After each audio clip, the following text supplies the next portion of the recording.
Entonces, hemos visto en la última clase que así como en nosotros, ¿no? Ya sean niños, jóvenes, adultos, tenemos que tener un balance nutricional. Igual ocurre en las plantas, ¿no? En las plantas, ahora vamos a ver los rangos óptimos, ¿no? Para el crecimiento y desarrollo de las plantas. También ocurre lo mismo. Y aquí vemos algunos ejemplos, ¿no? Vean, por ejemplo, un desbalance de, solamente viendo el nitrógeno, fósforo y potasio, ¿no? El famoso NPK, los macronutrientes principales. Por ejemplo, si tenemos un nivel de potasio, perdón, de nitrógeno de 50 ppm o miligramos por litro, 10 de fósforo y 75 de potasio, prácticamente el crecimiento y desarrollo de las plantas, ¿no? Vemos que es bastante deficiente. Miren, poco follaje y el crecimiento de la parte subterránea también está limitado, ¿no? Miren, por ejemplo, la producción de las raíces tuberosas, bastante limitado. En cambio, si tenemos un nivel más apropiado, ¿no? Una nutrición balanceada, por ejemplo, ya el nitrógeno sube a 150 ppm, el fósforo a 30 y el potasio a 225 ppm, ¿no? Vemos, comparamos, ¿no? La foto, vean ustedes que desarrolla más la parte aérea de la planta y también la parte subterránea de la planta, ¿no? Entonces tiene mejor efecto digamos, esta concentración de nitrógeno, fósforo y potasio con respecto a la anterior. Ahora, si nos pasamos también de la concentración de uno de los elementos, que ahora también vamos a ver los rangos óptimos, en vez de favorecer, digamos, mayor rendimiento, podemos generar mayor follaje en la planta, como en los cultivos que producen, por ejemplo, tubérculos, raíces, bulbos. Lo que más interesa es la parte subterránea. Y aquí, por ejemplo, se está colocando un nivel de 200 ppm de nitrógeno, ha subido el nitrógeno. No, bueno, el fósforo se mantiene igual con respecto al anterior y el potasio también. Entonces está subiendo de 150 que tenemos acá a 200. Entonces crece más el follaje en la planta, ¿no? Y el rendimiento va a disminuir. Entonces, mientras más nitrógeno apliquemos, entonces tubérculos o raíces o bulbos se van a ir, sobre todo en la parte aérea de la planta, generando más tallos, más hojas, más área foliar y menor, digamos, desarrollo o crecimiento de la parte subterránea. En este caso, la raíz tuberosa. Entonces es importante tener una nutrición balanceada, ¿no? En las plantas. ¿Hay alguna pregunta?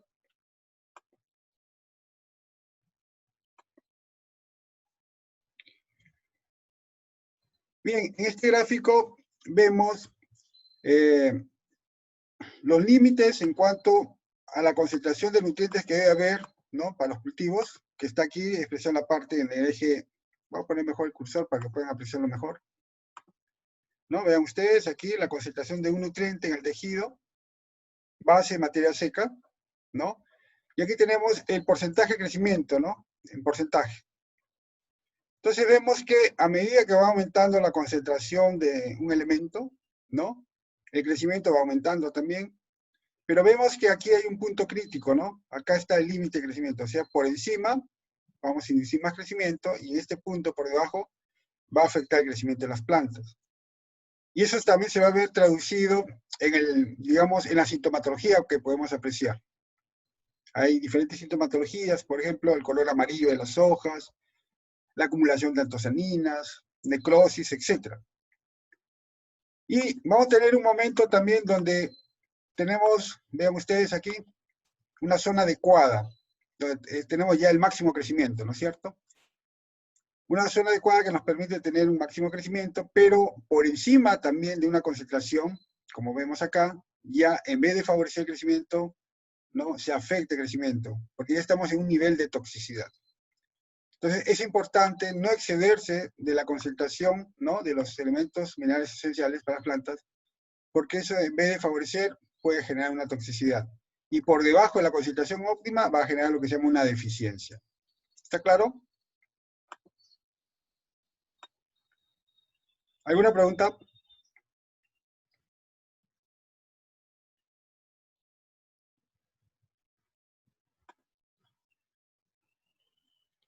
Aquí, por ejemplo, tenemos niveles de macronutrientes en soluciones nutritivas.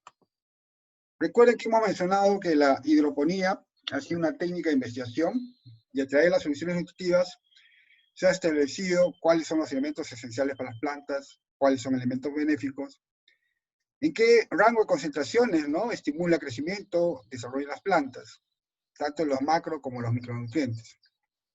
Entonces se ha realizado bastante investigación a nivel mundial para diferentes cultivos, diferentes concentraciones, diferentes fuentes de nutrientes, y más o menos se tiene un rango adecuado para el nitrógeno y para cada elemento esencial.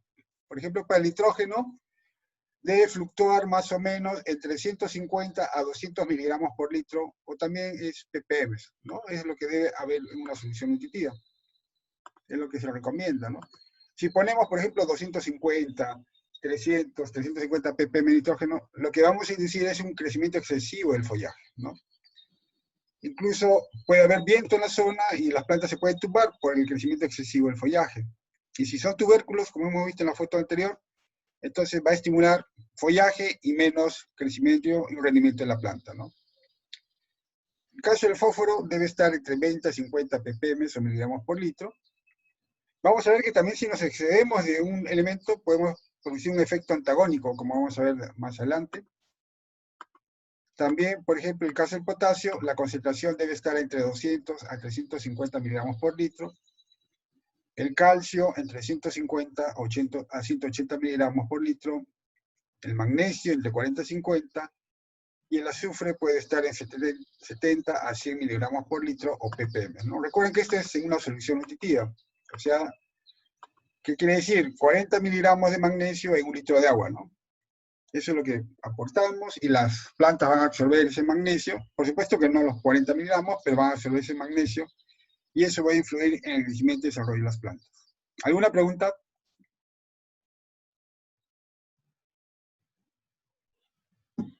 No, profe, todo claro. Aquí vemos los micronutrientes esenciales. Acuérdense que en la clase anterior hemos visto los macronutrientes. Entonces aquí tenemos, por ejemplo, el caso del hierro, cloro, el manganeso, el boro, el zinc, el cobre y molibdeno. Entonces son nutrientes inorgánicos, ¿no? Por eso que se llama nutrición mineral. La forma disponible en que las raíces absorben estos elementos, el hierro como divalente, catión divalente, hierro más 2, cloro como cloruro, el manganeso, ¿no?, como manganeso divalente, el boro como ácido bórico, zinc y el cobre también como cationes divalentes, ¿no? Y el molibdeno como molibdato. Entonces estas son las formas, ¿no?, en que las plantas a través de las raíces absorben el elemento, ¿no?, de la solución suelo, o puede ser de una solución nutritiva. Esto es modo referencial, ¿no? Por ejemplo, la concentración, 100 ppm. Entonces, como son micronutrientes, está expresado en ppm. Los macros hemos visto en porcentaje. Entonces, ¿qué quiere decir 100 ppm de hierro, por ejemplo, ¿no? Entonces, significa que por cada kilo de materia seca, 100 miligramos, ¿no? 100 miligramos es hierro. El cloro, por ejemplo, también 100 ppm. Y observen el molibdeno, ¿no? 0.1 ppm. O sea, por cada kilogramo de materia seca, 0.1 gramo es molibdeno. Entonces vean, ¿no?, la concentración con respecto al porcentaje, ¿no?, en los macronutrientes, aquí expresamos en ppm. Ahora, esto puede variar, también va a depender de los cultivos que requieren más hierro y concentración de hierro debe ser un poquito más alta. Por ejemplo, los berries, ¿no?, como la fresa, la frambuesa, los arándanos, por ejemplo, ya no vamos a tener 100 ppm, podemos tener 200, 250, 300 ppm. Y más aún, si un cultivo está en un suelo, por ejemplo, de costa, que es alcalino, y un cultivo en la selva, que es ácido, si estamos pensando, por ejemplo, en el caso del hierro, vamos a encontrar más hierro en un suelo más disponible, como es el suelo de selva, que de costa, que es alcalino, porque el pH influye en la disponibilidad de nutrientes, ¿no? ¿Alguna pregunta? Y, profesor, una pregunta. Si es un micronutriente esencial el manganeso, ¿por qué se genera la toxicidad por manganeso? Ya, porque el rango óptimo, como hemos mencionado, es hasta 1 ppm, ¿no?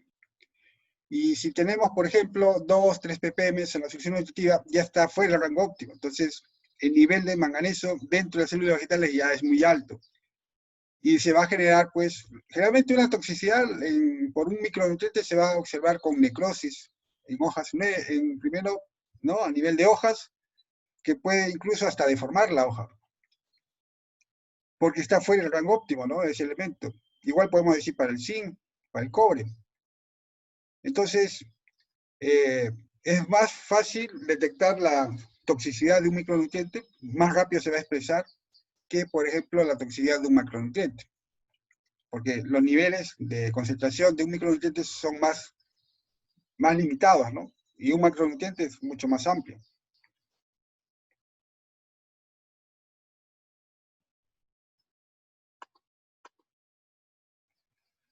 Y miren, en soluciones nutritivas, la diferencia, ¿no? El hierro en muchas soluciones nutritivas, en una gran diversidad de cultivos, va de 1 a 3 miligramos por litro.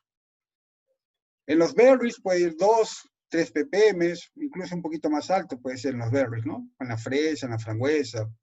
En cultivos de hortalizas de hoja puede ser un ppm, hasta un poquito menos, 0.8, pero un ppm más o menos en el rango óptimo. Miren el manganeso, 0.8 a 1 ppm. Si le ponemos 2 ppm, 3 ppm, ya estamos induciendo toxicidad, como estaba indicando antes. El boro, ¿no? De 0.5 a 0.8 ppm. Miren el zinc, 0.15 a 0.20. El cobre de 0.10 a 0.15.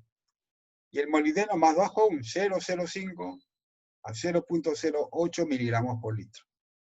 ¿No? ¿Y cómo se establecen estos rangos? A través de la investigación, ¿no? A través de la técnica, ¿no? Esta del elemento faltante que hemos indicado, y las concentraciones también, en diferentes concentraciones, ¿no? Se han establecido los rangos deficientes, óptimos y tóxicos, ¿no? ¿Alguna pregunta?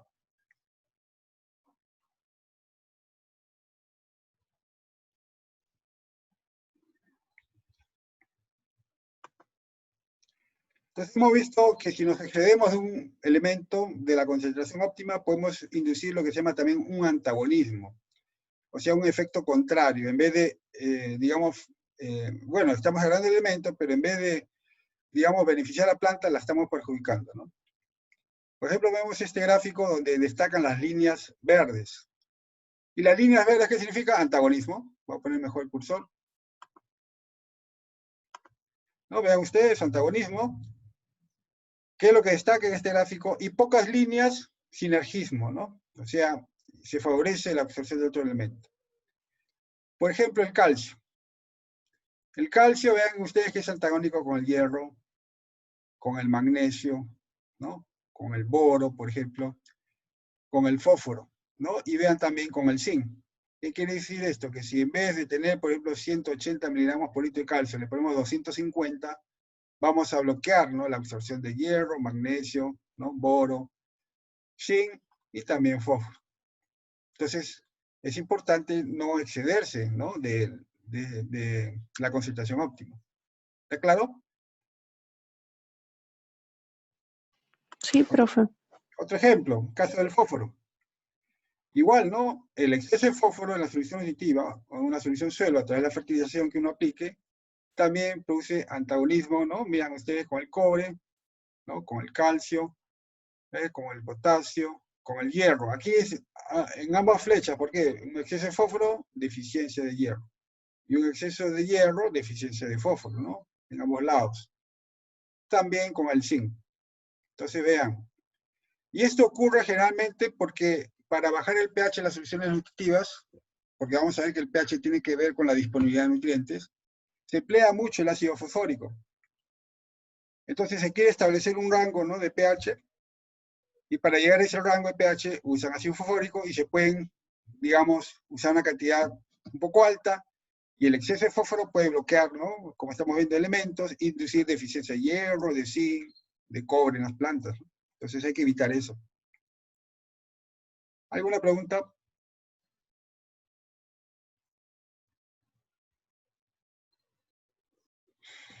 Profesor, bueno, Sí. Buenos días. disculpe, buenos días. El fósforo, entonces, con el magnesio, al tener un rango óptimo, inducen a la absorción uno del otro. Eso es lo que significa esa Claro, en ese línea negra rango también. se supone que no debe haber antagonismo, ¿no? Pero si en vez de tener 50 le pongo 70, 80 ppm, ya la concentración es muy alta, pues, más de la recomendada, ¿no? Es ahí cuando vamos a tener ese problema de antagonismo. Ay, gracias, profesor. Hacer una consulta. Sí. ¿El antagonismo también se puede dar por la cantidad de riego o solamente por la concentración?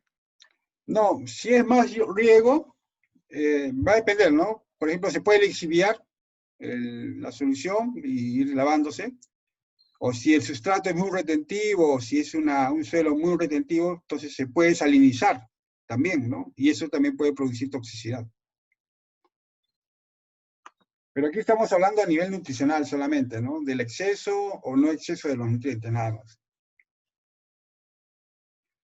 Gracias. Entonces, podemos tener plantas cultivadas de forma tradicional a través del suelo. Entonces, cuando uno fertiliza el campo y aplica el riego, ya sea por gravidad o un fértil riego, entonces hablamos de solución suelo. Y podemos tener también un cultivo sin suelo, donde podemos tener un sistema en agua, o sea, un sistema como ya le hemos mencionado, puede ser un raíz flotante, un sistema NFT, por ejemplo, un sistema aeropónico, o un sustrato inerte, ¿no? Que puede ser una arena de río, una arena de cantera, piedra pómez, puede ser cascarilla de arroz, ¿no? Y entonces, lo que le aplicamos a la planta en un cultivo sin suelo es lo que se llama una solución nutritiva. La ventaja de usar una solución nutritiva es que nosotros podemos dar la concentración deseada a la planta. Sabemos lo que le estamos aportando a la planta, ¿no? En cambio, en una solución suelo no. Fertilizamos, pero realmente hay una capacidad de intercambio catiónico del suelo. Entonces ya el suelo, a través de las arcillas, ya está, por ejemplo, aportando el calcio, el magnesio, ¿no? Potasio, por ejemplo, por la capacidad de intercambio catiónico. Entonces, realmente no sabemos la concentración, ¿no? De la solución que le estamos aplicando a la planta.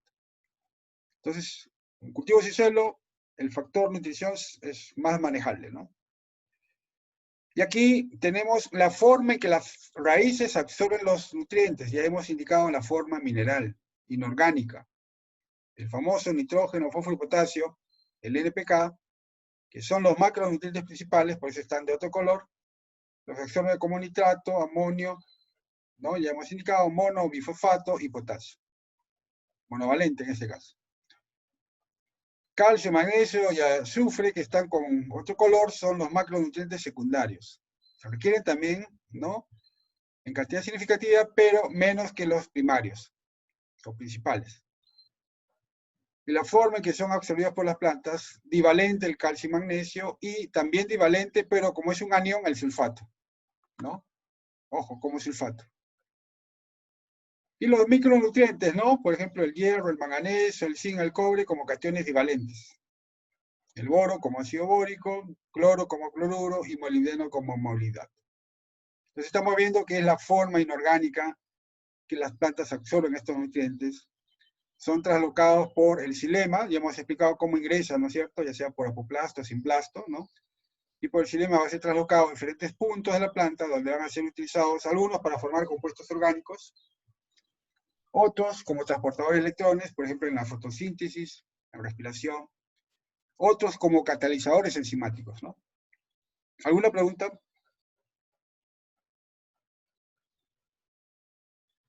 Profesor, una consulta. Sí. Bueno, leí yo así como que un artículo que el cobre, el boro, o sea, algunos micronutrientes hacen como que más resistente a la planta sobre las plagas. Sobre todo el silicio, ¿no? Que es benéfico. Porque lo que hace el silicio es, digamos, darle dureza a la pared celular y le es más difícil al hongo penetrar la pared celular.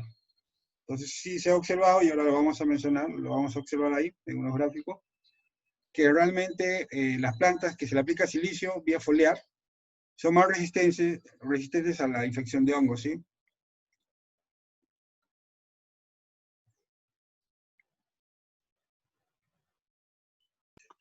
Sí, profesor. Bien, vamos a ver unos ejemplos de la importancia, ¿no? de los elementos esenciales. Por ejemplo, aquí tenemos peso fresco de la biomasa en raíces y follajes en planta de arroz, ¿no? Entonces, lo que está en azul, la parte aérea de la planta, ¿no? Y lo que está aquí en rojo, la parte subterránea, o sea, las raíces. Entonces aquí tenemos, ¿no? El peso fresco de la parte aérea y raíces, en gramos. Este es el tratamiento control, plantas que han crecido sin nitrógeno, sin fósforo, por ejemplo, sin potasio, sin magnesio.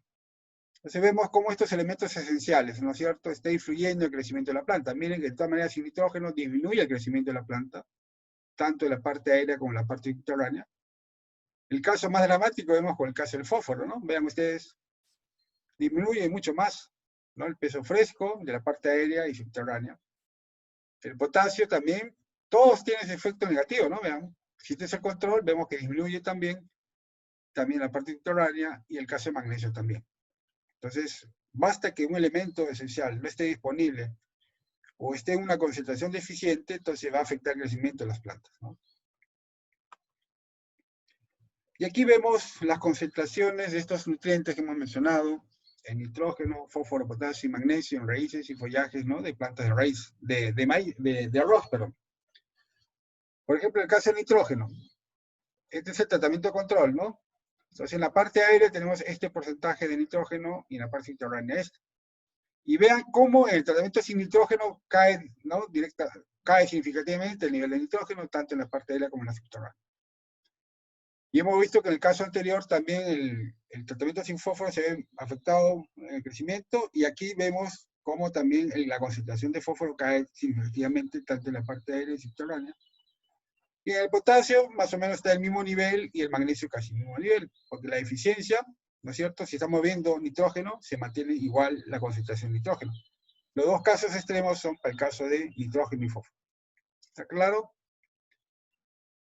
Aquí tenemos para el caso del fósforo, ¿no? Vean ustedes, destaca aquí la concentración de fósforo en el tratamiento sin fósforo. Menor nivel de fósforo, tanto en la parte aérea como en la parte subterránea. Y este nivel bajo en fósforo, que también está afectando el nivel, ¿no?, de nitrógeno, es lo que influye en el crecimiento de la planta. El menor crecimiento que se ha obtenido con el tratamiento, lo que hemos mostrado en el gráfico anterior. Aquí tenemos el nivel de potasio y magnesio. Entonces vemos la misma tendencia, ¿no? Vean, menos concentración de potasio en la parte aérea y subterránea, ¿no? Estamos viendo concentración de potasio. En segunda instancia le sigue el tratamiento de menos fósforo. En tercera instancia, menos nitrógeno. Y por último, menos magnesio, también se ve reflejado en la parte aérea como en la parte subterránea. Entonces los análisis foliares también nos ayudan, ¿no?, digamos, a determinar si realmente el rendimiento de las plantas o los cultivos está siendo afectado por algún elemento. Y eso es lo que se va a detectar en un análisis foliar que ahora vamos a ver también. ¿Alguna pregunta?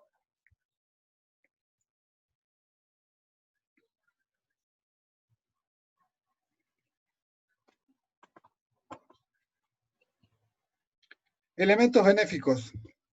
Hemos hablado de los elementos esenciales que son comunes para todas las plantas. Elementos benéficos se llaman así porque no es común para todas las plantas. Por ejemplo, el sodio. Si fuese tanto para plantas C3, C4 y plantas CAN esencial, sería común para todas las plantas, ahí sería un elemento esencial.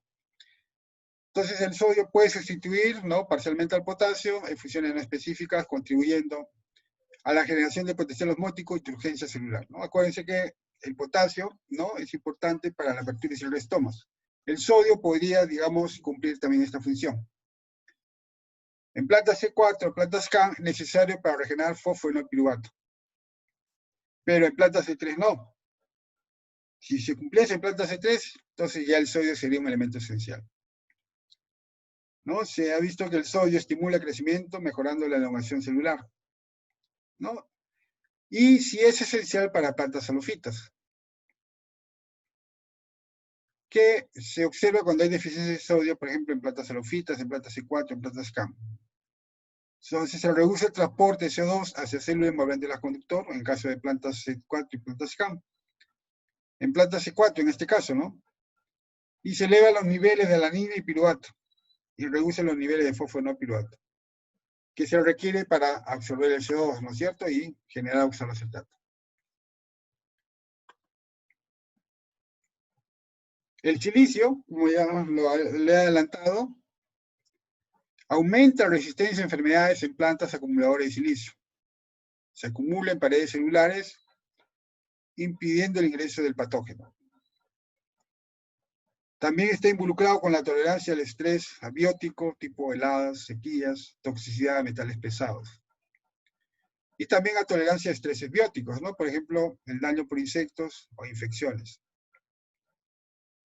También está involucrado con la resistencia a inundaciones. Y se ha observado que las plantas deficientes en silicio son más susceptibles a la infección de hongos y bacterias. Por eso que hay estrategias, ¿no?, de también aplicar soluciones nutritivas, ¿no?, con silicio para darle mayor resistencia a las plantas contra alguna infección a nivel radicular, por ejemplo, contra pitio. Y en Equisetum, por ejemplo, el miembro de la familia de los Equisetum, el silicio sí es necesario para completar su ciclo de vida. Entonces es esencial para Equisetum, ¿no?, la cola de caballo. Y hay especies que acumulan silicio en los tejidos. Por ejemplo, cuando ustedes entran a un campo de caña de azúcar, de maíz, por ejemplo, con manga corta se raspan. Y es por el contenido de silicio, ¿no?, en las paredes celulares. Entonces estimula crecimiento y fertilidad. Aquí vemos, por ejemplo, el efecto del silicio contra mildiu en planta de pepino, ¿no? Ven ustedes aquí. Control, no se aplicó silicio, y aquí más silicio. Vean ustedes cómo está la planta prácticamente limpia, ¿no?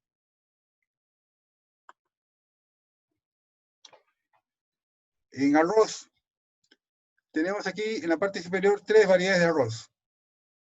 Control. Y en la parte inferior, las mismas variedades de arroz, ¿no?, que corresponden, pero se le aplicó silicio. Entonces vean el efecto positivo del silicio, ¿no? Este es el control y el con silicio, la misma variedad. Igual, esta variedad, y aquí está con la aplicación. El efecto positivo del silicio, igual para esta variedad. Entonces está estimulando el crecimiento, ¿no?, en plantas de arroz. Y además que genera más resistencia, ¿no?, contra insectos, ¿no?, incluso contra hongos. Y aquí vemos el efecto del silicio sobre el tizón del arroz, ¿no? Vean aquí sin silicio como en la lámina foliar, ¿no?, el hongo desarrolla más área, está afectando, y con silicio prácticamente se detiene el avance del hongo. Entonces, una estrategia para evitar el uso de pesticidas, por ejemplo, fungicidas, ¿no?, contra algunos hongos, es aplicar silicio, pero ojo que es de forma preventiva, ¿no? No es curativa, es para evitar que el hongo dañe a la planta, ¿no? ¿Alguna pregunta?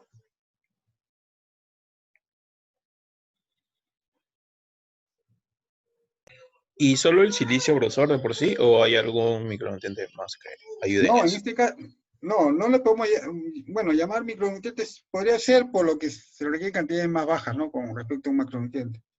Pero es el efecto benéfico de este elemento, como estamos viendo, ¿no? Porque impide que el hongo penetre en la pared celular, ya que le da resistencia a la pared celular, ¿no? Ese es el efecto del silicio.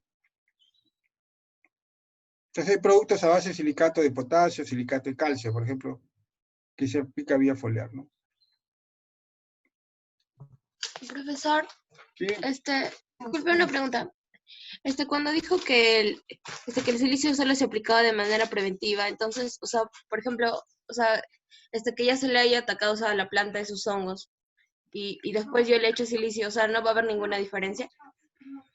claro, si yo tengo el hongo ahí, lo único que digamos, me va a dar el efecto inmediato va a ser un fungicida específico para ese hongo. Y luego ya de que he aplicado eso, ya preventivamente puedo aplicar cada 15 días silicio, por ejemplo, ¿no? Para que nuevamente no tenga el daño, o el daño sea menor, ¿no? Por eso es que las aplicaciones preventivas son recomendadas, ¿no?, para evitar el uso de pesticidas, o reducir el uso de pesticidas, ¿no? El silicio es un caso, ¿no? Puede ser el azufre, que también, por ejemplo, que controla ácaros, hongos también, ¿no?, el azufre.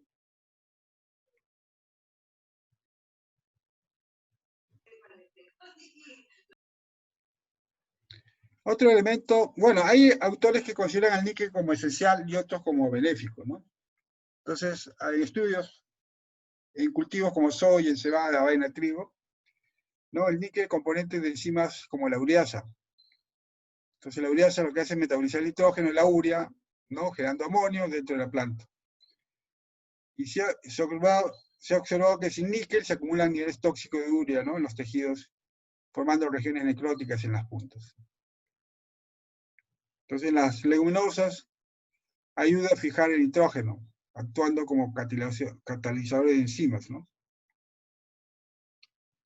Entonces vean aquí, en soya, por ejemplo, en los ápices se ve pues una toxicidad, ¿no? En este caso por deficiencia de níquel, porque se está acumulando urea, ¿no? Aquí no se está degradando la urea, ¿no? En los ápices.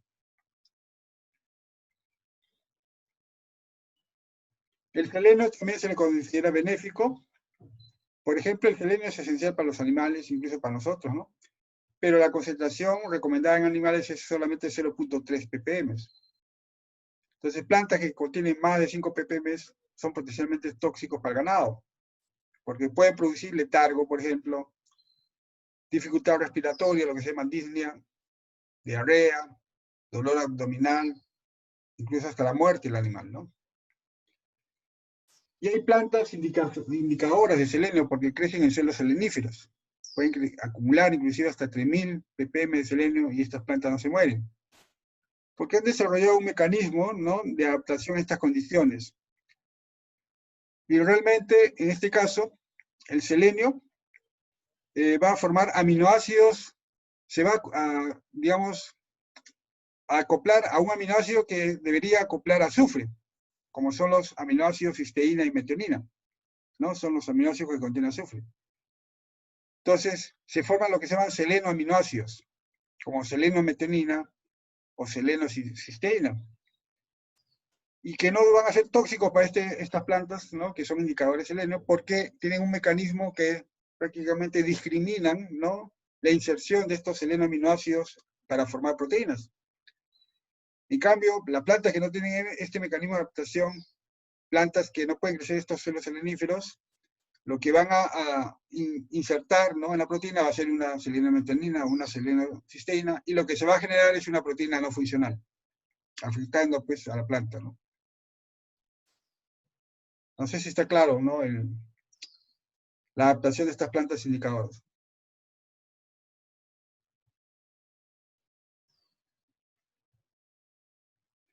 El cobalto, esencial para las bacterias, bacterias fijadoras de nitrógeno, o sea, no es para la planta, no es para la leguminosa, entonces sería un elemento benéfico, ¿no? ¿Por qué? Porque se requiere para la fijación de nitrógeno a nivel de nódulo de la raíz de las leguminosas.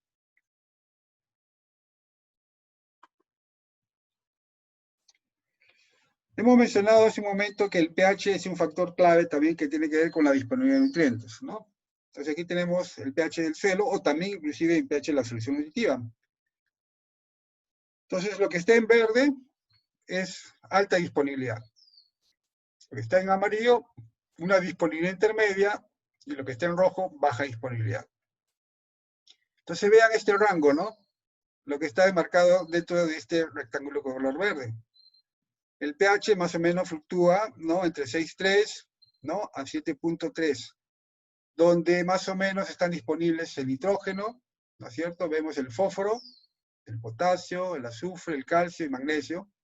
Pero vean que la disponibilidad también va siendo afectada, ¿no? Porque el fósforo menos disponible, por ejemplo, si el pH está menos de 6.5, ¿no? Igual para el calcio, ven ustedes. En cambio, los micronutrientes, más disponibilidad a pH más extremos, extremadamente ácido, por ejemplo, el calcio, el hierro. El manganeso también desde 5, ¿no? Incluso cercano a 7, pero más disponible hasta 6.5, igual con el boro, con el cobre y el zinc, ¿no? Ya de pH extremadamente extremos, ya prácticamente no están disponibles, ¿no? Y miren, para el caso del molibdeno, más disponible en pH alcalino. Por eso que es muy importante ajustar el pH de la solución nutritiva, porque nos va a permitir, ¿no? Obtener todos los elementos esenciales, ¿no? Disponibles para las plantas, ya sea un sistema fertirriego o un sistema de cultivos sin suelo. ¿Alguna pregunta?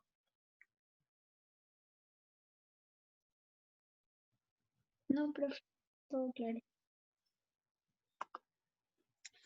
¿Y qué es lo que pasa con el pH? Entonces, el pH es dinámico. Por ejemplo, quiere decir que si baja el pH de la solución suelo o de una solución nutritiva, quiere decir que las raíces están liberando más hidrógenos, ¿no? O sea, absorben cationes, como el calcio, el magnesio, el hierro, etcétera, y liberan protones. Eso significa la solución suelo, la solución no nutritiva. Y puede bajar a niveles no óptimos para el crecimiento radicular. O el pH puede subir, es decir, las raíces están absorbiendo más aniones que cationes. Y al absorber más aniones, entonces liberan, ¿no? OHs. Y eso eleva el pH. Entonces vean en este gráfico cómo pH extremos, ¿no? Puede ser 3, pH 4, ya afecta el crecimiento radicular de la planta, ¿no? El pH también extremos para el lado del alcalino también afecta el crecimiento de la planta. Un pH cercano 5,5 o 6,5 es lo más óptimo para el crecimiento de un gran número de plantas, ¿no? Y esto, la ventaja es que uno puede modificar el pH usando el ácido fosfórico. Hay otros ácidos que se pueden usar, como el nítrico y el sulfúrico, pero el problema es que por el narcotráfico están, digamos, controlados, ¿no? No es fácil de conseguirlos, ¿no? Hay que hacer todo un trámite, todo engorroso para conseguir estos ácidos, ¿no? Pero el fosfórico sí está disponible. ¿Alguna pregunta?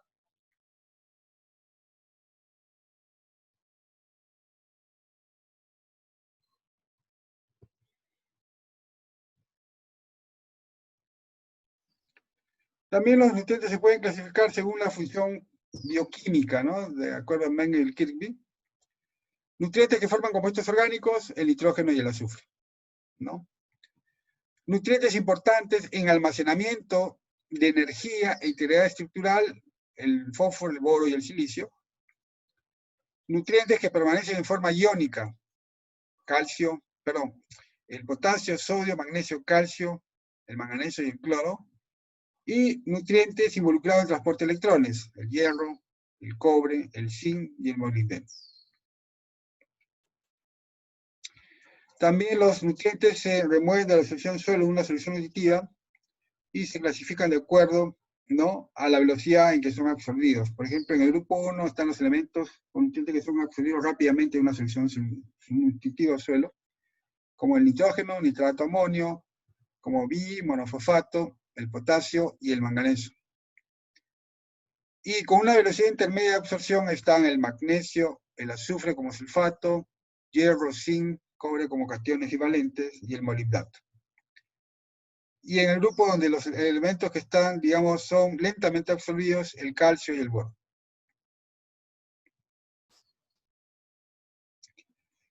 Entonces, una deficiencia es causada, ¿no?, por la concentración de un elemento esencial no está dentro del rango óptimo. Entonces, una deficiencia es un desorden fisiológico, no es una enfermedad, ¿no? Es realmente un desorden fisiológico. Y produce síntomas que son específicos o se pueden observar, ¿no?, en diferentes órganos de las plantas y pueden ser específicos para muchos cultivos. Algunos elementos minerales se mueven rápidamente de hoja en hoja y la deficiencia la vamos a observar en hojas inferiores, hojas adultas. El nitrógeno, el fósforo, el potasio, el magnesio, el molibdeno, por ejemplo. Y otros elementos son pocos móviles y por lo tanto la deficiencia se va a observar en las hojas nuevas, ¿no? El calcio, el hierro, el azufre, manganeso, el boro, el cobre. Entonces, como son pocos móviles y uno está aplicando estos elementos por el fertirriego, por fertilizantes que se aplica al suelo, entonces no se van a translocar rápidamente, ¿no? Entonces la mejor manera de aplicar el remedio y darle solución a este problema de eficiencia de los elementos poco móviles es a través de una fertilización, ¿no?, foliar, una aspersión directamente, no al follaje. ¿Alguna pregunta?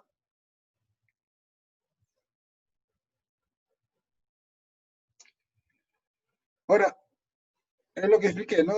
Un elemento móvil se va a mover primero en hojas adultas, por eso que la deficiencia se observa en hojas adultas, y el poco móvil en hojas nuevas, ¿no?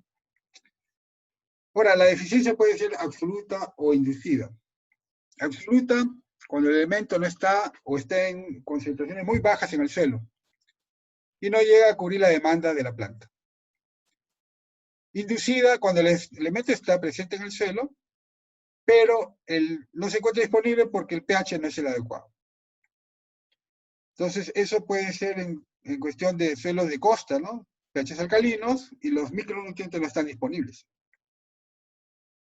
Por eso que es importante la aplicación foliar. O mediante el fértil riego aplicar pues ácido fosfórico para bajar el pH. ¿Está claro?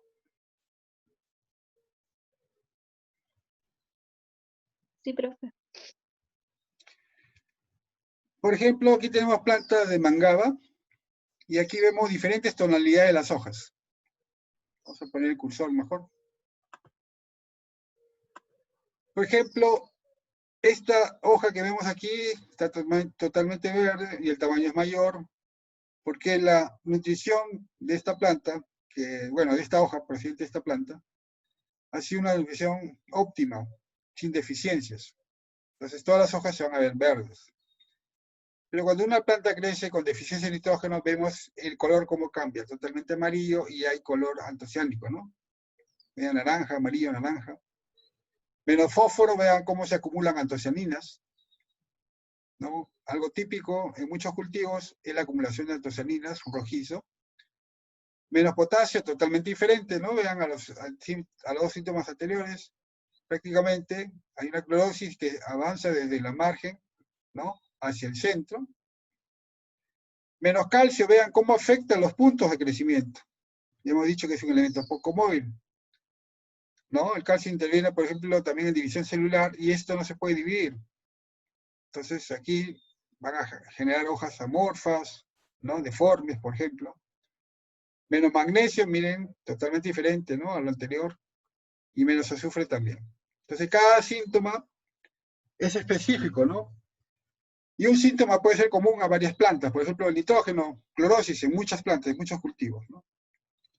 ¿Alguna pregunta?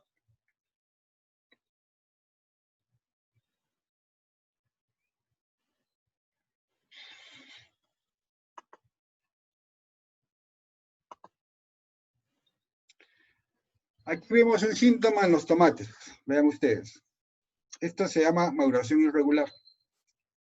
Entonces, la maduración no es uniforme en el fruto. Y aquí hay una deficiencia de potasio. Pero esto fue inducido. ¿Por qué? Porque estaba presentando deficiencia de calcio, entonces el productor dijo, bueno, vamos a inyectar nitrato de calcio, aumentando el nivel de calcio, pero la concentración fue alta de tal forma que bloqueaba la absorción de potasio. Y se indujo el deficiencia de potasio, ¿no? Se eleva el calcio y se baja el potasio. Entonces, ¿qué hay que hacer? Aumentar el nivel de potasio en el fértil riego. Bueno, y los frutos que vienen aquí van a mejorar, ya no van a presentar síntomas, siempre y cuando se haga la corrección. Estos frutos ya se cosechan y prácticamente, bueno, no se deberían vender, ¿no? Pero esto lo ponen al fondo de la caja, ya cuando uno compra por caja, se da cuenta que este fruto estaba en el fondo. Aquí vemos, por ejemplo, deficiencia de magnesio. Como es un elemento móvil, lo estamos viendo en las hojas inferiores. El síntoma se llama clorosis terminal. Nervadura verde, entre nervadura amarillo. Y esto se produjo por un exceso de calcio. Se indujo deficiencia de magnesio. ¿No? Vean ustedes lo que es una deficiencia, ¿no? El nivel adecuado de magnesio y un nivel bajo de magnesio. Ya el color cambia, es un verde más pálido primero y luego ya hay clorosis, ¿no? Color amarillo. Entre nervaduras verdes. Las nervaduras se mantienen verdes, pero entre nervaduras amarillo. No, miren, la clorosis terminal, este es en vid. Nervadura verde y entre nervadura color amarillo, ¿no? Esto es lo que se llama clorosis intervenal. ¿Está claro? Hojas inferiores porque es un elemento móvil. Si esto se observara en las hojas nuevas, sería manganeso. Algo parecido es solamente que en las hojas nuevas porque es un elemento un poco móvil, ¿no? Miren, por ejemplo, aquí vemos acumulación de antocianinas. Y este es un problema de fósforo, ¿no? Este es en caso de fresa. Hay cultivos que se presentan así, ¿no? Color rojizo de las hojas. Ahora, un síntoma no se presenta así de la noche a la mañana. Paulatinamente va avanzando la sintomatología y no puede dar tiempo para detectar el problema.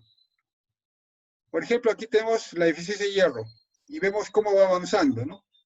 La hoja inicialmente está así, la hoja nueva. Pasan los días y vemos que se va aclarando la hoja, ¿no? Miren, verde más claro. Y pasan los días y ya hay clorosis de las hojas nuevas. Y si no actuamos inmediatamente aquí o ya en este punto, ya viene el daño irreversible, ya totalmente amarillo. Incluso ya hay áreas necróticas y finalmente la hoja muere. Entonces este síntoma, como están viendo, va evolucionando, ¿no? Y nos da tiempo para reaccionar, para hacer la corrección. Si no lo hacemos, entonces llegamos a esta condición y ya prácticamente el daño es irreversible. ¿Alguna pregunta?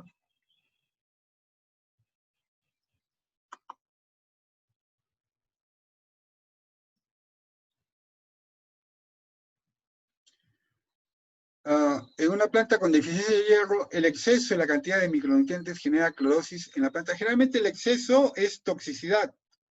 Y toxicidad generalmente es quemaduras, ¿no? Necrosis. No es lo que nos va a producir una deficiencia, el exceso, ¿no? Es una necrosis realmente. Caso de maíz es muy común, ¿no? Vean, la planta totalmente saludable, hojas verdes, hojas inferiores. Cuando hay deficiencia de fósforo, se acumulan antocianinas. Cuando hay deficiencia, por ejemplo, de potasio, en las márgenes primero se presenta la clorosis y luego va acompañado de, ¿no?, necrosis, y la deficiencia de nitrógeno, primero un verde pálido y luego se vuelve amarillo. Entonces es distinto, ¿no? Fósforo, potasio, nitrógeno. Ahora, no solamente los síntomas los vamos a observar en hojas, en los tallos, en las raíces, sino también incluso en el producto económico. Puede ser los frutos, como el caso que estamos viendo en manzana, el bitter pit, el hoyo agrio por la deficiencia de calcio. Entonces vean ustedes, ¿no? Y a veces compramos una manzana que está bien, no la comemos, pasan los días y vemos que tiene superficies, áreas blandas. Entonces en esta zona, como falta calcio, quiere decir que hay una alta intensidad respiratoria y se generan estas áreas, ¿no?, donde se está generando compuestos fenólicos que le dan un sabor amargo y a la manzana. Y cortamos incluso la manzana y se ve, ¿no?, el daño por déficit de calcio. Entonces, si la planta hubiera estado nutrida adecuadamente en calcio, o de repente, si no hemos elevado la concentración de un elemento de tal forma que inducía deficiencia de calcio, o sea, antagonismo, no tendríamos este problema, ¿no? ¿Preguntas?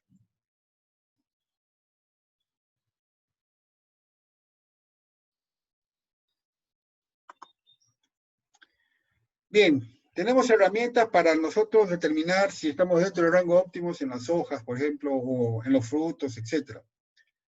Entonces, el análisis foliar es una herramienta que determina el contenido de nutrientes en las hojas, ¿no? O análisis de planta, pues, puede ser en otras partes de la planta, ¿no? El análisis foliar se utiliza para evaluar el estado nutricional de los cultivos y permite determinar si el grado de absorción de los nutrientes, ¿no?, ha sido adecuado. Entonces, es un método de diagnóstico utilizado para determinar el estado nutricional de los cultivos e indirectamente evaluar la fertilidad del suelo. Y este análisis permite una mayor precisión en el programa de fertilización y puede confirmar el origen de los síntomas visibles o prevé la detección de condiciones no sintomáticas en la planta, ¿no? Por ejemplo, este es un análisis foliar para el limón. Entonces, por ejemplo, aquí están los resultados del análisis, ¿no?, en esta columna, tanto de los macronutrientes, nitrógeno, fósforo, bueno, azufre, fosfato, potasio, magnesio, calcio. También evalúan sodio y también está acá el boro, el zinc, los micros, ¿no?, manganeso, hierro, cobre, incluso aluminio. Y los rangos no normales, o sea, el laboratorio de tantos años de haber evaluado plantas por áreas, por zonas, más o menos tiene los rangos ya establecidos, ¿no?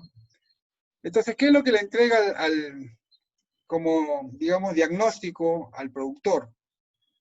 Estos datos que están aquí, lo que salen, y además les da este gráfico, en este caso de colores, ¿no?, estas columnas, donde amarillo significa bajo. Por ejemplo, en este cultivo quiere decir que el magnesio está abajo, el zinc está abajo, donde el oscuro es suficiente, ¿no? Por ejemplo, el potasio es suficiente, el calcio está suficiente, el hierro está suficiente, y donde tenemos el otro color de verde está muy alto, ¿no? Entonces los otros son altos. Entonces, eso es lo que está diciendo, que tiene que cuidar sobre todo el magnesio y el zinc. Y probablemente los rendimientos han bajado por estas dos condiciones, ¿no? Veamos otro ejemplo. Para fresa. No, igual, ¿no? Los análisis, los resultados del análisis que está aquí en números. Y aquí están los colores. ¿Qué es lo que destaca? Dos colores rojos, ¿no? Fósforo muy alto, ¿no? Y el cobre también muy alto. Por ejemplo, miren, 163 ppm. Demasiado alto, cuando debería estar 50 a 20. Y el fósforo, por ejemplo, sale 0,74 y debería estar 0,20 a 0,40. Lo que está suficiente solamente en este caso es el calcio, manganeso, bueno, el aluminio, ¿no? Y lo que está casi entre deficiente abajo, nitrógeno, el azufre, alto, el potasio, el magnesio y el hierro. Entonces es una buena herramienta, ¿no? Porque le está dando esta información, incluso en colores, ¿no? ¿Alguna pregunta?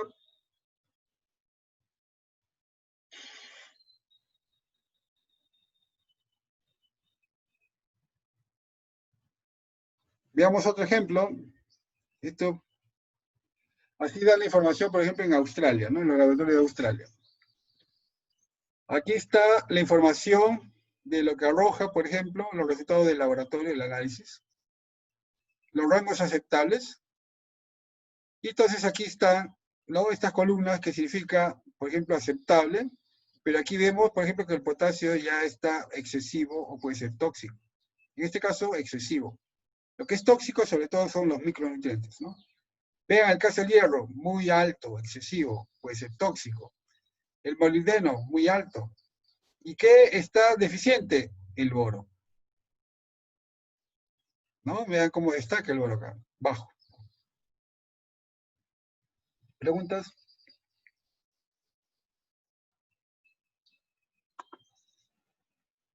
Bien, este está un poquito más para explicarlo, creo que nos quedamos hasta aquí.